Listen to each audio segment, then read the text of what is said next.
नारायण नारायण श्रीमन्नारायण नारायण नारायण भजमन नारायण नारायण नारायण भजमन नारायण नारायण नारायण लक्ष्मी नारायण नारायण नारायण लक्ष्मी नारायण नारायण केशव नारायण नारायण नारायण केशव नारायण माधव नारायण नारायण नारायण माधव नारायण नारायण नारायण जय हो विष्णु पुराण भागवत गीता विष्णु पुराण भागवत गीता विष्णु पुराण भागवत गीता विष्णु पुराण भागवत गीता वाल्मीकि जी की रामायण जय हो वाल्मीकि जी की रामायण श्रीमन्नारायण नारायण नारायण श्रीमन्नारायण नारायण नारायण भजमन नारायण नारायण नारायण भजमन नारायण नारायण नारायण। संख्या तो कम नहीं है, आवाज कम है। प्रभु की कृपा है, संख्या तो अच्छी दिखाई दे रही है। सभी लोग एक सर्व में बोले तो कृपा होगी और कथा का भी आनंद आएगा। शर्माना नहीं, शर्माना घर में झगड़ा करने से, तेज बोलने से शर्माना। भगवान की कथा में कीर्तन गाने में क्या शर्माना, तो प्रभु की बड़ी कृपा है। श्रीमन्नारायण नारायण नारायण श्रीमन्नारायण नारायण नारायण भजमन नारायण नारायण नारायण भजमन नारायण नारायण नारायण जय हो मथुरा में प्रभु जन्म लियो है मथुरा में प्रभु जन्म लियो है मथुरा में प्रभु जन्म लियो है मथुरा में प्रभु जन्म लियो है गोकुल में पगधारायण जय हो गोकुल में पगधारायण श्रीमन्नारायण नारायण नारायण श्रीमन्नारायण नारायण नारायण भजमन नारायण नारायण नारायण भजमन नारायण नारायण नारायण जय हो मोर मुकुट पीतांबर सोहे मोर मुकुट पीतांबर सोहे मोर मुकुट पीतांबर सोहे मोर मुकुट पीतांबर सोहे श्रवणन कुंडल धारायण जय हो श्रवणन कुंडल धारायण श्रीमन्नारायण नारायण नारायण श्रीमन्नारायण नारायण नारायण भजमन नारायण नारायण नारायण भजमन नारायण नारायण नारायण जय हो जमुना किनारे गैया चरावे जमुना किनारे गैया चरावे जमुना किनारे गैया चरावे जमुना किनारे गैया चरावे मुख पर मुरली धारायण जय हो मुख पर मुरली धारायण श्रीमन्नारायण नारायण नारायण श्रीमन्नारायण नारायण नारायण भजमन नारायण नारायण नारायण भजमन नारायण नारायण नारायण जय हो वृंदावन मेरा सिर जो है वृंदावन मेरा सिर जो है, वृंदावन मेरा सिर जो है, वृंदावन मेरा सिर जो है। सहस्र गोपी एक नारायण जय हो, सहस्र गोपी एक नारायण, श्रीमन्नारायण नारायण नारायण, श्रीमन्नारायण नारायण नारायण, भजमन्नारायण नारायण नारायण, भजमन्नारायण नारायण नारायण।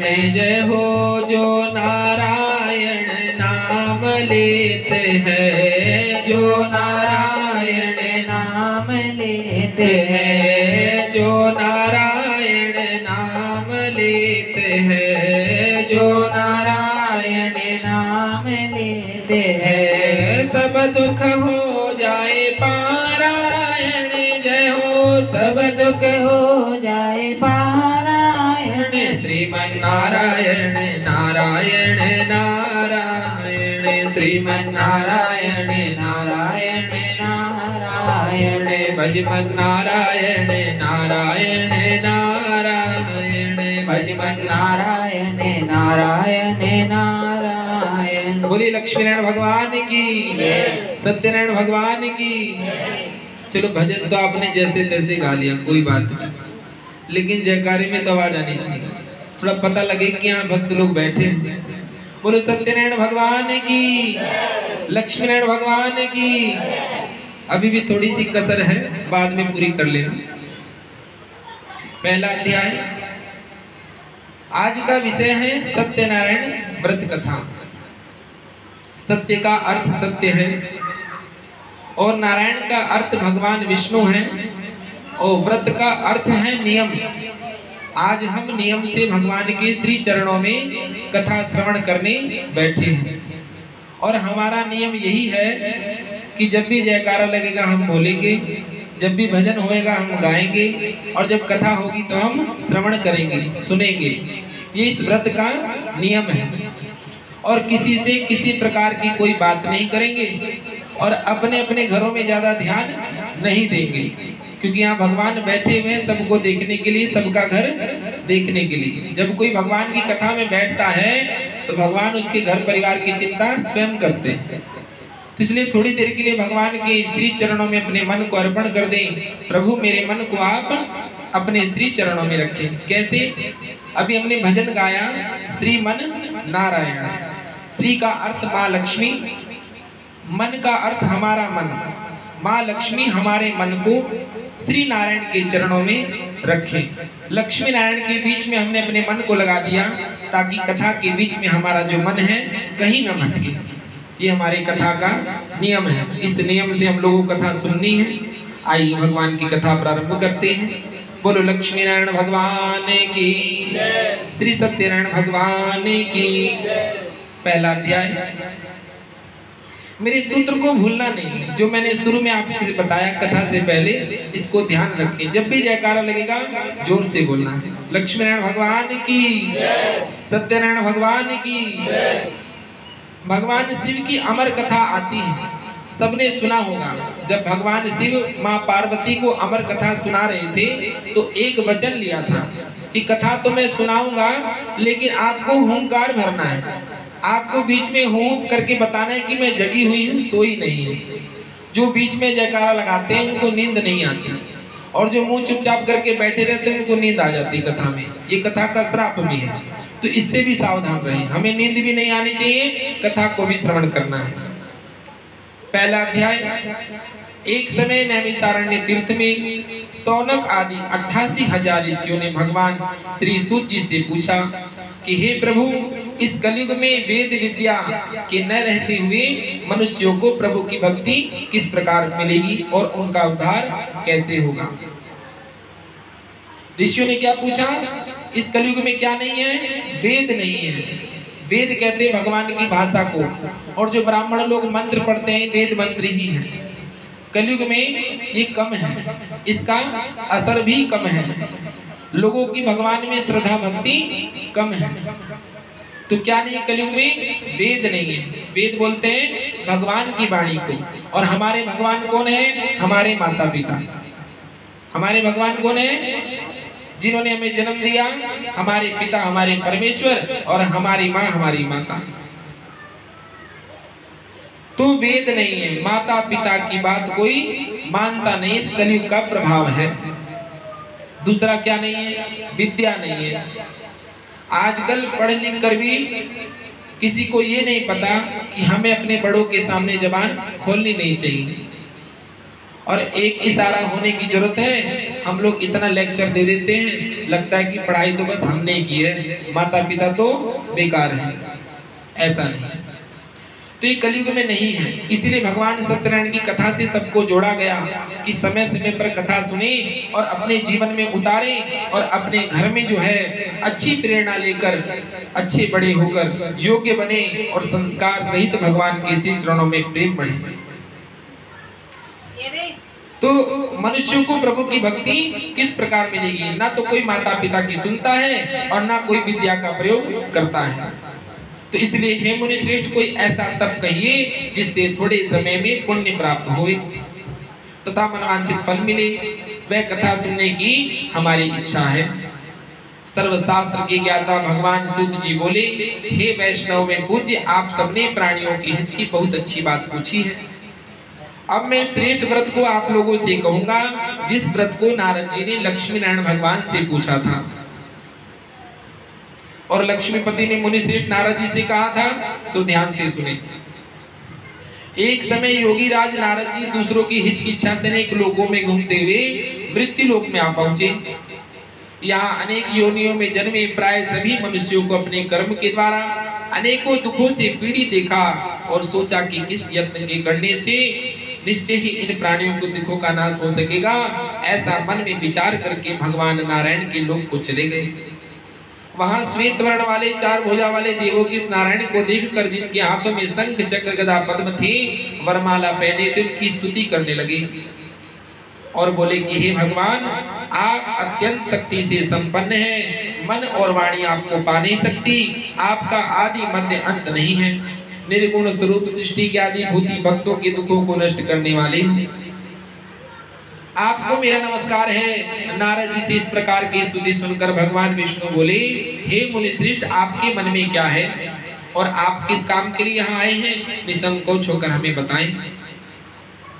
तब नारद मुनि बोले, मृत्यु लोक में सभी मनुष्य अनेक योनियों में पैदा हुए हैं और अपने अपने कर्म के द्वारा अनेक प्रकार के दुखों से दुखी हैं।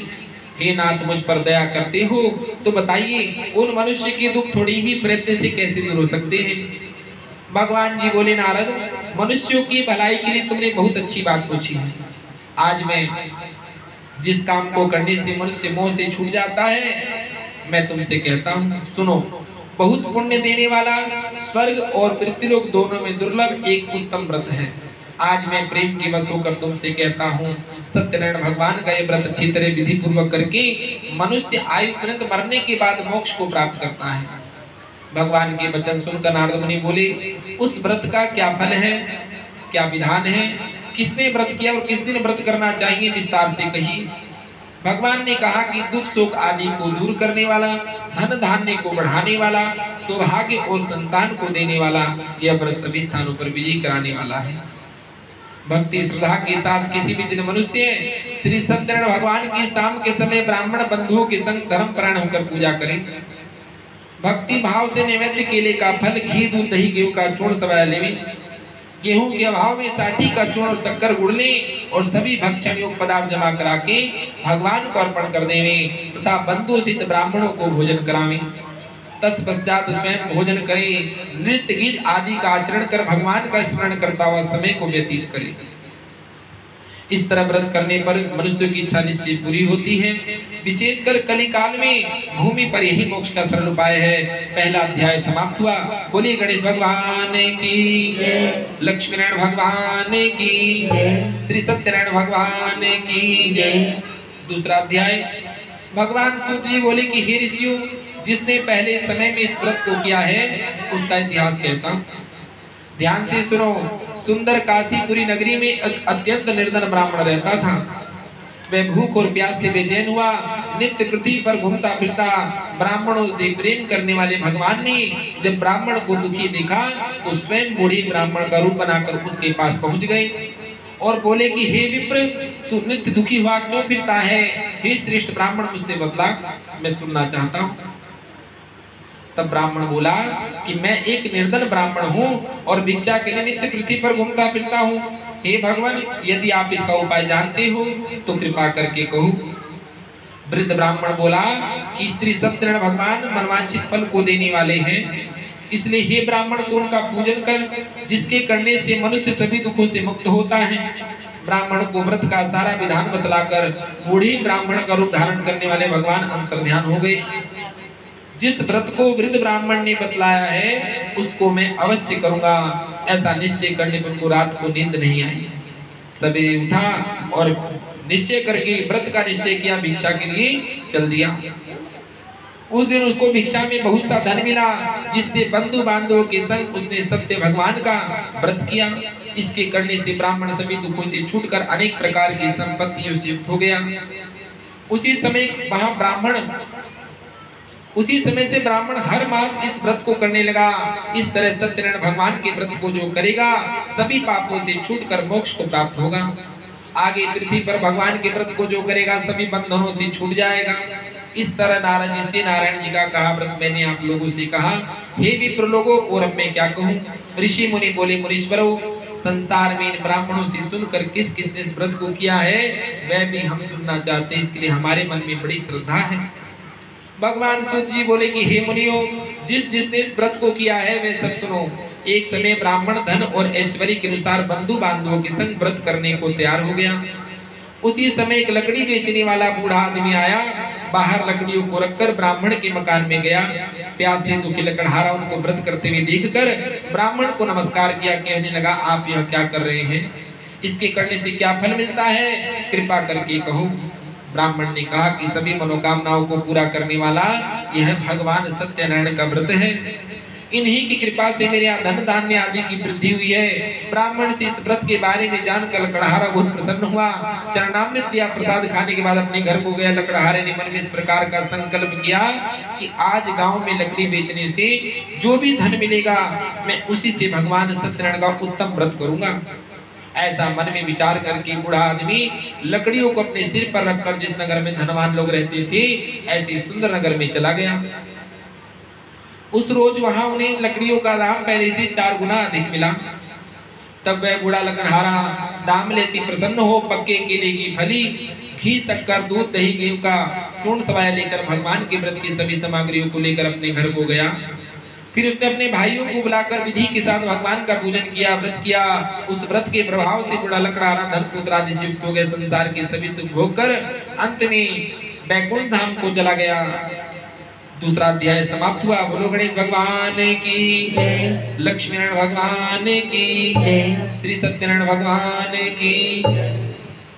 गोविंद जय जय गोपाल जय जय गोविंद जय जय गोपाल जय जय गोविंद जय जय गोपाल जय जय गोविंद जय जय गोपाल जय जय राधा रमण हरि गोविंद जय जय राधा रमण हरि गोविंद जय जय श्री कृष्ण गोविंद हरे मुरारी श्री कृष्ण गोविंद हरे मुरारी। हे नाथ नारायण वासुदेवा, हे नाथ नारायण वासुदेवा। राम जी की जय जय, श्याम जी की जय जय, राम जी की जय जय, श्याम जी की जय जय, राम जी की जय जय, श्याम जी की जय जय, राम जी की जय जय, श्याम जी की जय जय। मोर मुकुट बंसी वाले की जय जय, मोर मुकुट बंसी वाले की जय जय। श्री राम जय राम जय जय राम, श्री राम जय राम जय जय राम, श्री राम जय राम जय जय राम, श्री राम जय राम जय जय राम, श्री राम जय राम जय जय राम, श्री राम जय राम जय जय राम। बोलो लक्ष्मी नारायण भगवान की जय, श्री सत्यनारायण भगवान की। धीरे धीरे सबकी बैटरी डाउन होती जा रही है, ये तरीका तो ठीक नहीं है। कितने अच्छे से प्यार से समझाया मैंने, जयकारा जोर से लगाना है, मैं भले ही धीरे बोलूं क्योंकि मैं लगातार बोल रहा हूँ, इसलिए मेरी बराबरी में बोलना उचित नहीं है। आप लोगों को तेज बोलना है। लक्ष्मी नारायण भगवान की, सत्यनारायण भगवान की। अब ठीक है। कहते जो दिखता है वही बिकता है। दुकान वाले क्या करते हैं, साड़ियों को बाहर टांगते हैं। वो क्यों टांगते हैं? वो इसलिए टांगते हैं कि देखने वाले देखकर खरीदने आएंगे। और जब भगवान के सामने भक्त बैठता है तो जयकारा क्यों लगाता है? वो इसलिए लगाता है, प्रभु मेरी आवाज को भी सुन लेना और मेरी फरियाद भी सुन लेना। और हमारी फरियाद तो होठों के अंदर ही रह जाती है। बोलो लक्ष्मी नारायण भगवान की, सत्यनारायण भगवान की। तो फरियाद जो है भगवान के श्री चरणों तक पहुंचानी है, और भगवान अंदर ही बैठा है, वो सबको चेक करता है कौन कैसे और कहां से बोल रहा है। इसलिए कथा में चोरी नहीं करनी है आवाज की, सबको बोलना है। तीसरा अध्याय, भगवान सूत जी बोले कि हे श्रेष्ठ मुनियों, अब आगे की कथा कहता हूँ, सुनो। पहले समय में उल्का मुख नाम के एक राजा थे। वे बहुत बुद्धिमान थे, सत्य बोलते थे, प्रतिदिन भगवान के मंदिर में जाते और बहुत से गरीबों को धन देकर उनके कष्ट को दूर किया करते। उनकी पत्नी कमल के समान मुख वाली सती साध्वी और बहुत ही गुणवान थी। भद्रशिला नदी के तट पर दोनों ने भगवान सत्यनारायण का उत्तम व्रत किया। उसी समय वहां एक साधु वैश्य आया। उसके पास व्यापार के लिए बहुत सा धन था। वह नाव को किनारे पर ठहरा कर राजा के पास आ गया। राजा को व्रत करते हुए देखकर विनय के साथ पूछने लगा कि राजन, भक्ति युक्त चित्त से आप क्या कर रहे हैं? मेरी सुनने की इच्छा है, सो आप मुझे बतलाइए। राजा बोला, साधु, अपने बंधुओं के संग पुत्र प्राप्ति के लिए महाशक्तिमान सत्यनारायण का व्रत पूजन किया जा रहा है। राजा के वचन सुनकर, भाई चुपचाप आ जाए, ऐसे मत कर भाई, तो बड़ी गड़बड़ है, कोई पकड़िए उसकी। बोलो लक्ष्मी नारायण भगवान की, सत्यनारायण भगवान की। राजा के वचन सुनकर साधु आदर से बोला कि हे राजन, मुझसे इसका संविधान कहो, मैं भी आपके कहने के अनुसार इसको अवश्य करूंगा। मेरी कोई संतान नहीं है, इससे निश्चय होगी। राजा से संविधान सुनकर व्यापार से निवृत्त हो आनंद के संग घर गया। साधु ने अपनी स्त्री को संतान देने वाले व्रत का समाचार सुनाया और कहा कि जब भगवान मुझे संतान देंगे तब मैं इस व्रत को अवश्य करूंगा। साधु ने ऐसे वचन अपनी स्त्री लीलावती से कही। एक दिन उसकी स्त्री लीलावती पति के साथ आनंदित हो सांसारिक धर्म में प्रवृत्त हो भगवान की कृपा से गर्भवती हो गई और 10वें महीने में सुंदर कन्या को जन्म दिया। दिनों दिन कन्या इस तरह बढ़ने लगी जैसे शुक्ल पक्ष का चंद्रमा बढ़ता है। कन्या का नाम कलावती रखा गया। तब लीलावती ने मीठे शब्दों में अपने पति से कहा कि आपने जो संकल्प किया था कि भगवान को उत्तम व्रत करूंगा, आप उसे करिए। साधु ने कहा कि हे प्रिय, इसके विवाह पर करूंगा। इस प्रकार अपनी पत्नी को आश्वासन देकर नगर को चला गया। कलावती पितृगृह में वृद्धि को प्राप्त हो गई। साधु ने जब नगर के में सखियों के साथ अपनी पुत्री को खेलते देखा तो दूत को बुलाया और कहा कि मेरी पुत्री के वास्ते कोई योग्य वर देख कर लाओ। साधु की आज्ञा पाकर दूत कलकत्ता नगर पहुंचा। बड़ी खोज देखभाल के बाद लड़की के योग्य माणिक पुत्र को ले आया। उस योग्य लड़के को देखकर साधु ने बंधु बांधवों के संग प्रसन्नता से पुत्री का विवाह उसके संग कर दिया, किंतु दुर्भाग्य से विवाह के समय भी भगवान के व्रत को करना भूल गया। तब भगवान श्री क्रोधित हो गए और श्राप दे दिया कि जाओ, तुम्हें दारुण दुख प्राप्त होगा। अपने कार्य में कुशल साधु बनिया जमाता सहित समुद्र के समीप स्थित रत्नपुर नगर में गया। वहां दोनों ससुर जमाई चंद्रकेतु राजा के नगर में व्यापार करने लगे। एक रोज भगवान नारायण की माया से प्रेरित होकर कोई चोर धन चुरा कर भागा जा रहा था, किंतु राजा के दूतों को आता देखकर चोर ने घबराकर भागते हुए राजा के धन को वहीं चुपचाप रख दिया जहां ससुर जमाई ठहरे हुए थे। जब दूतों ने साधु वैश्य के पास राजा के धन को रखा देखा तो दोनों को बांध कर ले गए और प्रसन्नता से दौड़ते हुए राजा के पास जाकर बोले कि यह 2 चोर पकड़ कर लाए हैं। देखकर आज्ञा दी। राजा की आज्ञा से उनको कठोर कारावास में डाल दिया गया, उनका सब धन छीन लिया गया। सत्यनारायण भगवान के श्राप के द्वारा उनकी पत्नी भी घर पर बहुत दुखी हुई। जो घर पर धन था उसे चोर चुरा कर ले गए। शारीरिक व मानसिक पीड़ा, भूख प्यास से अति दुखित हो अन्न की चिंता में कलावती के ब्राह्मण के घर गई। वहां उसने भगवान का व्रत होते देखा, फिर कथा सुनी, प्रसाद ग्रहण किया, रात को घर आई। माँ ने कलावती से कहा, पुत्री अब तक कहा रही तेरे मन में क्या है? कलावती बोली, माँ मैं एक ब्राह्मण के घर गई थी, मैंने भगवान का व्रत होते देखा है। कन्या के वचन सुनकर लीलावती ने भगवान के पूजन की तैयारी करने लगी। लीलावती ने परिवार बंधु सहित भगवान का पूजन किया, वर मांगा कि मेरे पति दामाद शीघ्र घर आवे। साथ ही प्रार्थना कर ली, प्रभु हम सबके अपराध को क्षमा कर दो। भगवान सत्यनारायण इस व्रत से संतुष्ट हो गए। राजा चंद्रकेतु को सपने में दर्शन दिया और जाकर कहा कि राजन, दोनों वैश्य को प्रातः काल छोड़ देना, उनका जो धन ग्रहण किया दे दो, नहीं तो मैं तुम्हारा राजपुत्र आदि सब नष्ट कर दूंगा।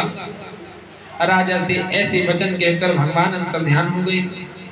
प्रातः काल राजा चंद्रकेतु ने सभा में अपना सपना सुनाया और दोनों वाणिक पुत्रों को कैद से मुक्त कर सभा में बुलाया। दोनों ने आते राजा को नमस्कार किया। राजा मीठे वचनों से बोला कि हे महानुभावों, भाग्यवश ऐसा कठिन दुख तुम्हें प्राप्त है, अब तुम्हें कोई भय नहीं है। ऐसा कहकर राजा ने उनको नए नए वस्त्र आभूषण पहनाए, जितना धन लिया था उससे दुगना धन देकर आदर से विदा किया। दोनों वैश्य अपने घर को चल दिए। तीसरा अध्याय समाप्त हुआ। बोलो गणेश भगवान की जय, लक्ष्मी नारायण भगवान की जय। भाई इधर का एरिया तो थोड़ा सा गंभीर है, इधर से आवाज नहीं आ रही, थोड़ा सा जोर से बोले। लक्ष्मी नारायण भगवान की जय, सत्यनारायण भगवान की जय। राधे कौन से पुण्य किए तुमने, हरि रोज तेरे घर आते हैं। राधे कौन से पुण्य किए, सभी गाएंगे, हरि रोज तुम्हारे आते हैं। राधे कौन से पुण्य किए तुमने, हरि रोज तेरे घर आते हैं। राधे कौन से पुण्य किए तुमने, हरि रोज तेरे घर आते हैं। और राधे राधे गाते हैं, और राधे राधे गाते हैं। राधे जब तुम भजन सुनाती हो, राधे जब तुम भजन सुनाती हो, राधे जब तुम भजन सुनाती हो, राधे जब तुम भजन सुनाती हो।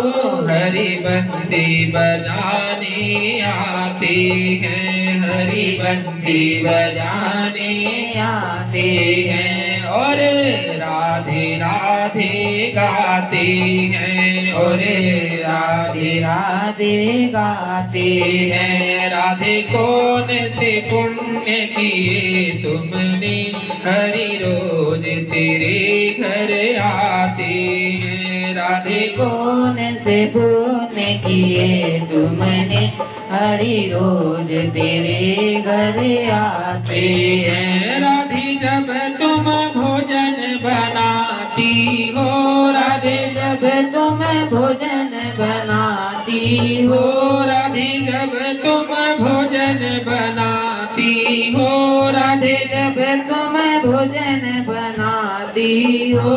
हरि भोग लगाने आते हैं, हरि भोग लगाने आते हैं। और राधे राधे गाते हैं, और राधे राधे गाते हैं। राधे कौन से पुण्य किए तुमने, हरि रोज तेरे घर आते हैं। राधे कौन से पुण्य किए तुमने, हरि रोज तेरे घर आते हैं। राधे जब तुम आंसू बहाती हो, राधे जब तुम आंसू बहाती हो, राधे जब तुम आंसू बहाती हो, राधे जब तुम आंसू बहाती हो, हरि दर्शन देने आती है, हरि दर्शन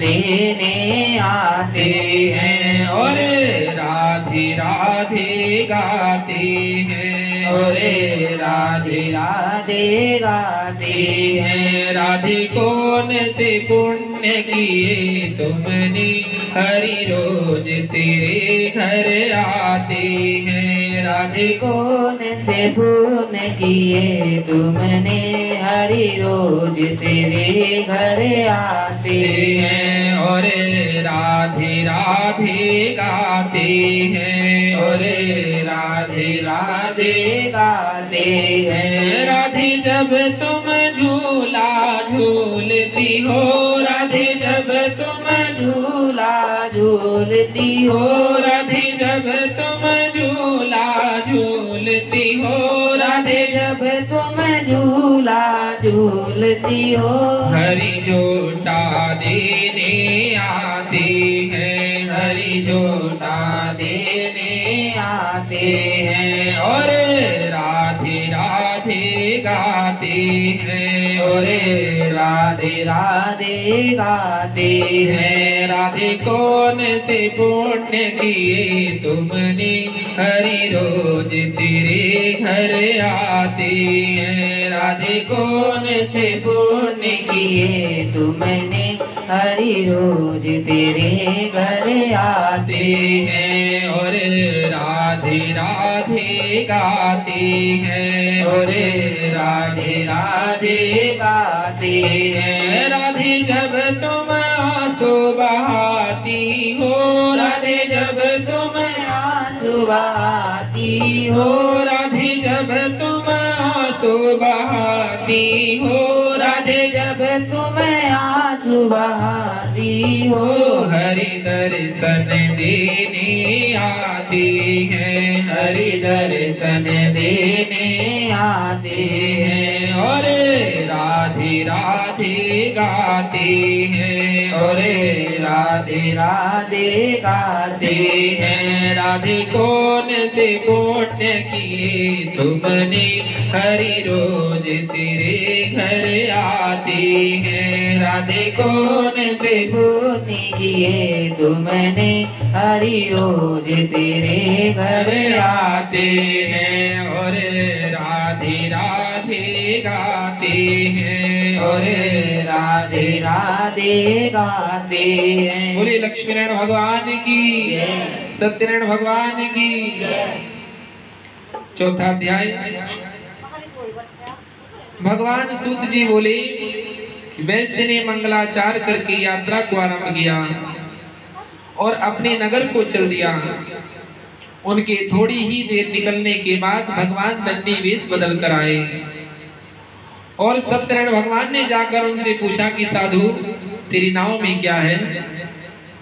अभिमान से हंसता हुआ बोला कि हे दंडी भगवान क्यों पूछते हो, क्या धन लेने की इच्छा है? मेरी नाव में तो बेल पत्ते भरे। अब समझने की बात यह है कि जिस माता पिता ने पूरी जिंदगी की कमाई हमारे खाते में डाल दी, हमारे नाम कर दी, घर द्वार हमारे नाम कर दिया, और वही माता पिता कभी पूछे कि बेटे कितने पैसे हैं, मुझे इस सामान की जरूरत है, तो बेटा क्या कहता है, मेरे पास तो कुछ भी नहीं है। तो उस माता पिता को क्या महसूस होगा, उनके मन से क्या निकलेगा। अब सुनिए सत्यनारायण भगवान ने क्या कहा। जब उन्होंने कहा कि मेरी नाव में तो बेल पत्र भरे हैं, तो भगवान को बड़ा दुख हुआ कि इतना धन मैंने ही दिया, इतनी सुविधा मैंने ही दी, तभी मुझसे झूठ बोलता है। भगवान ने कहा बेल पत्र ही हो जाए, तू झूठ बोलता है ना, तेरे पास तो रहवे ही ना। माँ बाप के मन से क्या निकलेगा। कभी अपने माँ बाप को किसी वस्तु किसी सामान के लिए सामर्थ्य होने के बाद अगर तरसाते हैं तो महापाप है। चाहे कितनी भी सत्यनारायण भगवान की कथा करवा लेना या सुन लेना, उसका कोई लाभ नहीं। अपने माँ बाप की अंग संग रहना, उनकी हर बात को जरूरी समझ के मान लेना और उनको सुख देना, यही सत्यनारायण भगवान की कथा है। और मैंने शुरू में कथा में बताया था कि हमारे जो भगवान है वो माता पिता है। वो कैसे हैं? भग का अर्थ स्त्री हुआ और वान का अर्थ पुरुष हुआ। स्त्री और पुरुष मिलते हैं तो संतान को जन्म देते हैं, तो हर संतान के माता पिता ही उसके भगवान हैं। किसी पत्थर की मूर्ति में ढूंढने की जरूरत नहीं है। और जिसका माता पिता से स्नेह होगा वह निश्चित परमात्मा के श्री चरणों में लगा रहेगा। ये प्रभु की विशेष कृपा है, क्योंकि भगवान कण कण में समाये हैं और आत्मा में ही परमात्मा का निवास है। हम सब उनके छोटे छोटे अंश हैं और परमात्मा परमेश्वर है, एक बड़ी शक्ति है। जैसे कि एक छोटा सा दीपक जला दिया और सुबह सुबह भगवान सूरज देव का दर्शन करते हैं। इस ज्योति से इस कमरे का प्रकाश और भगवान सूर्य की ज्योति से पूरे संसार का प्रकाश, ऐसे ही परमात्मा हमारे जीवन में प्रकाश स्वरूप है। लेकिन उसको देखने की, समझने की जरूरत है। साकुम्बर में जाकर बड़ी बड़ी चुन्नियां ले जाना, उन्हें उड़ा देना और माता जब कुछ कहे तो कहना पैसा नहीं है, तो तुम्हारी चुन्नी चढ़ाना बेकार है। उस चुन्नी का कोई लाभ नहीं है। पहले देखो कहीं मेरी माँ की तो चुन्नी फटी नहीं है। उस माँ को चुन्नी उड़ा देना समझना साकुम्बरी माँ ने तुम्हारी चुन्नी को स्वीकार कर लिया। यही सबसे अच्छी चुनरी है और यही सबसे अच्छी पूजा है।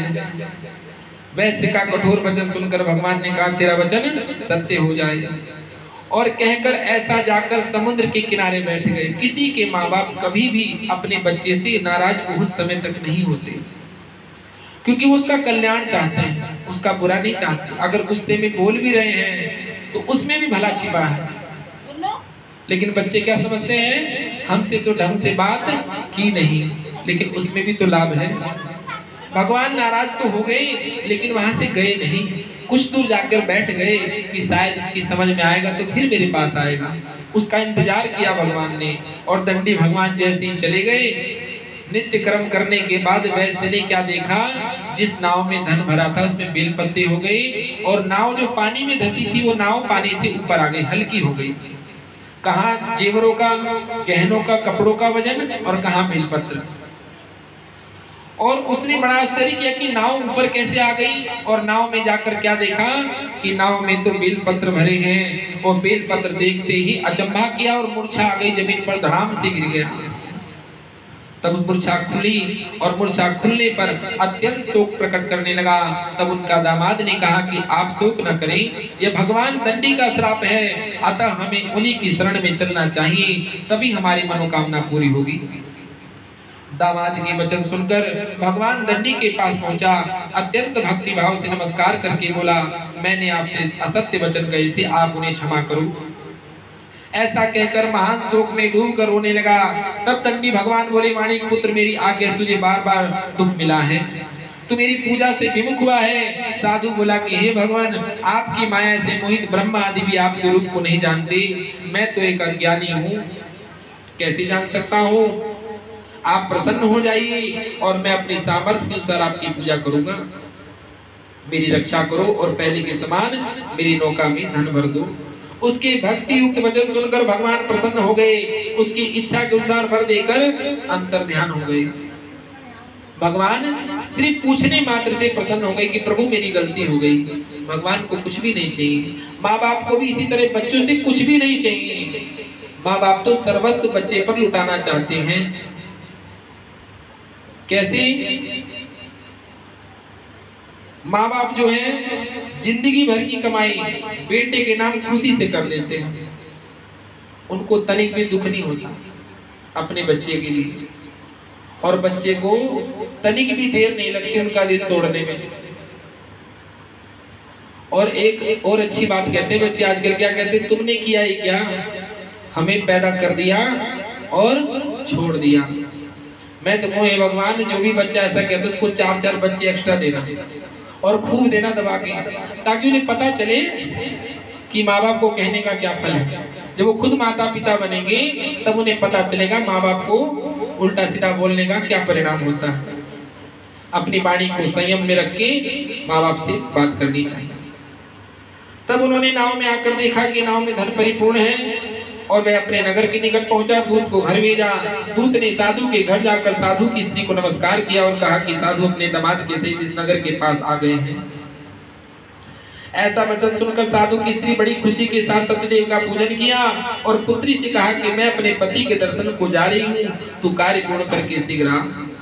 माता के ऐसे वचन सुनकर कलावती प्रसाद को छोड़कर पति के पास गई। प्रसाद को न खाने के कारण भगवान रुष्ट हो गए और उसके पति को नाव से पानी में डुबो दिया। नौका को डूबा हुआ कन्या को रोता हुआ देखकर साधु दुखी हुआ और बोला, प्रभु मेरे परिवार से अगर कोई भूल हो गई है तो आप उन्हें क्षमा कर दो। उसके दीन वचन सुनकर भगवान प्रसन्न हो गए और आकाशवाणी हुई, साधु तेरी कन्या मेरे प्रसाद को छोड़कर आई है, इसीलिए इसका पति अदृश्य हुआ है। यदि घर जाकर प्रसाद खाकर लौटे तो इसका पति से अवश्य मिलेगा। ऐसी आकाशवाणी सुनकर कलावती ने घर पहुंचकर प्रसाद खाया, फिर आकर पति के दर्शन किए। तत्पश्चात साधु ने बंधु बांधव से सत्यदेव का विधि पूर्वक पूजन किया। उस दिन से हर पूर्णिमा को सत्यनारायण भगवान का व्रत पूजन करने लगा। इस लोक में सुख भोग कर अंत में स्वर्ग लोक को चला गया। चौथा अध्याय समाप्त हुआ। बोलो गणेश भगवान की जय, लक्ष्मीनारायण भगवान की जय, सत्यनारायण भगवान की जय। आवाज कम आई भाई, दोबारा बोलो, ये नहीं माना जाएगा। बोलो सत्यनारायण भगवान की जय, लक्ष्मीनारायण भगवान की जय। 5 और अंतिम अध्याय। भगवान सूत जी बोले कि हे ऋषियों, मैं और भी कथा कहता हूँ, सुनो। पहले समय में प्रजा पालन में लीन तुंगध्वज नाम की एक राजा थी। उसने भगवान का प्रसाद त्याग कर बहुत दुख पाया। एक समय वन में जा रहा था और उसने क्या देखा, वन्य पशु को मारकर बड़ के पेड़ के नीचे आ गया और उसने देखा कि भक्ति भाव से वाले जो है भगवान का बंधुसित पूजन कर रहे हैं। देखकर अभिमानवश न तो वहां गया न ही नमस्कार किया। जब ग्वालों ने भगवान का प्रसाद उसके सामने रखा तो प्रसाद को त्याग कर अपनी सुंदर नगरी को चला गया और उसने अपना सब कुछ नष्ट पाया। वह जान गया कि भगवान ने किया है। फिर विश्वास करके ग्वालों के पास पहुंचा और अत्यंत भक्ति भाव से भगवान को नमस्कार किया, पूजन किया, कथा सुना, प्रसाद को ग्रहण किया तो भगवान की कृपा से जैसा पहले था वैसा ही हो गया। फिर दीर्घ काल तक सुख भोग कर अंत में मरने पर स्वर्ग लोक को चला गया। जो मनुष्य इस परम दुर्लभ व्रत को करता है उस पर भगवान की कृपा होती है, धन धान्य की प्राप्ति होती है। निर्धन धनी बंदी बंधन से मुक्त होकर निर्भय हो जाता है। संतानहीनों को संतान की प्राप्ति होती है तथा सभी मनोरथ पूर्ण होते अंत में वैकुंठ धाम को चला जाता है। जिन्होंने पहले समय में इस व्रत को किया है उसके दूसरे जन्म की कथा कहता हूँ। वृद्ध सतानंद ब्राह्मण ने सुरामा का जन्म लेकर मोक्ष को प्राप्त किया। उल्कामुख नाम के एक राजा जो थे वे दशरथ हुए, वैकुंठ को प्राप्त किया। साधु नाम के वैश्य ने मोरध्वज बनकर अपने पुत्र को आरे से चीरकर मोक्ष को प्राप्त किया। महाराज तुंगध्वज ने स्वयं होकर भगवान में भक्ति युक्त कर्म करके मोक्ष को प्राप्त किया। 5 और अंतिम अध्याय समाप्त हुआ। बोले गणेश भगवान की जय, लक्ष्मीनारायण भगवान की जय, श्री सत्यनारायण भगवान की जय। अच्युतं केशवं कृष्ण दामोदरम्, अच्युतं केशवं कृष्ण दामोदरम्, राम नारायणं जानकी वल्लभं, राम नारायणं जानकी वल्लभम्। अच्युतं केशवं कृष्ण दामोदरम्, अच्युतं केशवं कृष्ण दामोदरम्, राम नारायणं जानकी वल्लभं, राम नारायणं जानकी वल्लभं। कौन कहता है भगवान आते नहीं, कौन कहता है भगवान आते नहीं, कौन कहता है भगवान आते नहीं, कौन कहता है भगवान आते नहीं। माँ मीरा की तरह तुम बुलाते नहीं, माँ मीरा की तरह तुम बुलाते सुलाते नहीं। अच्युतम केशवम कृष्ण दामोदरम अच्युतम केशवम कृष्ण दामोदरम राम नारायणम जानकी वल्लभम राम नारायणम जानकी वल्लभम।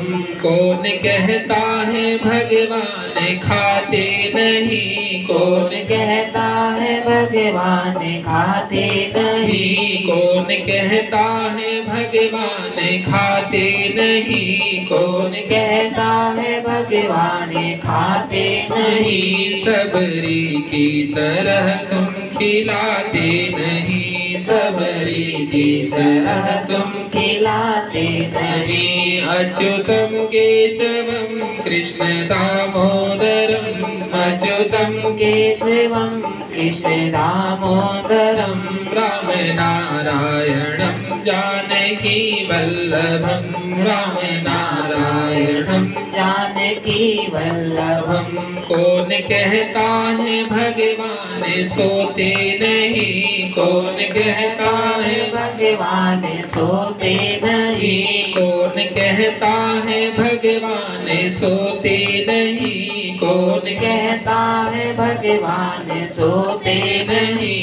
माया सोदा की तरह तुम सुलाते नहीं, माया सोदा की तरह तुम सुलाते नहीं। अच्युतम केशवम कृष्ण दामोदरम अच्युतम केशवम कृष्ण दामोदरम राम नारायणम जानकी वल्लभम राम नारायणम जानकी वल्लभम। कौन कहता है भगवान नाचते नहीं, कौन कहता है भगवान नाचते नहीं। कौन कहता है भगवान नाचते नहीं, कौन कहता है भगवान नाचते नहीं। गोपियों की तरह तुम नचाते नहीं, गोपियों की तरह तुम नचाते नहीं। भक्तों की तरह तुम नचाते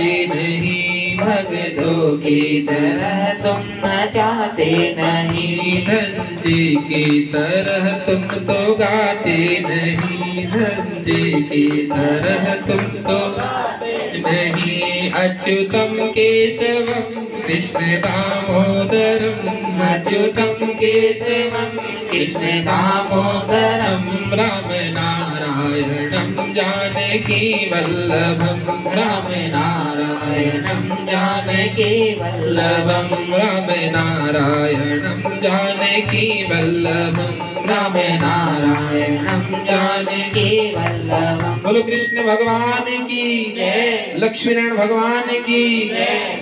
अच्छा एक बार दोनों हाथ उठा के जयकार लगाएंगे। बोली सत्यनारायण भगवान की, लक्ष्मी नारायण भगवान की।